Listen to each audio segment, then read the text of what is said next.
إذا كنت بالخبر وطالع من طاقة السيارة عم تشوف ومرق من قدامك خروف، اركض وراه يا حباب وفوت معه على محل واحد الرحاب، وإذا لقوك المرافقة على الباب لا تضوج عليهم وخليك معهم حباب، وقتها رح ياخدوك على البراد ويرجوك اللحم المذبوح يوميا ويرجوك الفواتير تبعه، ولا تكتر غلبة مثلي وتفك الفاتورة لأنه رح تنشق. طلع معهم على الأسانسير لأنه رح ياخدوك على الفوقاني، خلي رجلك تخطف يمين وروح ادلي على الطاولة اللي بالصبح، حتكون طالب من تحت وحتلاقي أكلاتك جاهزة فوق، رح تلبس كفوفك وتراعي ظروفك. هلا إذا كانت مثلي وما ردوا على كلامي رح تجرب الكبة، فالكبة كانت أنو مو أنو بس وعدوني إنهم يغيروها، فبس تروحوا اسألوا لي إياهم غيروها ولا لا. هلا هون رح يجوك الخبزات السخنين ورح تبلش لي باكله اللحمه بالصحن، رح تاكلها وتنبسط وتقول ايه والله وكانت انو. رح تاخذ الخبزه وتفت لي بفخاره شرايح اللحم ورح تحس انه كل مضغه عم تحس فيها بنكهه، وبعدها رح تسحب لي الحميس وتعصر عليه الليمون وتاخذ لي لقمه وشوف شلون عليك انا بمون. هلا رح تستمتع لانه هذا محل له 24 سنه بالخبر. رح تحطها من ايدك وتسناول لي الاكل الاهم، المشاوي معلم. انا قلت لك الاهم لانه مبينه معك اللمعه، خليك تقولوا لي على هالطعمه اسمعوا لي على هالسمعه. الشاف رح تشوفها فستو وتستمتع.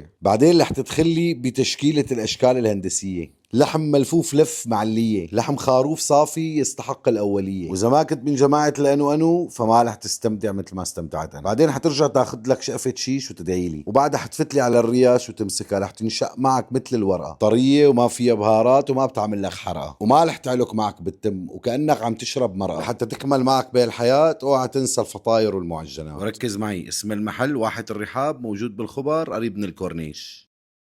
أنو وين ما وين، حياكم الله.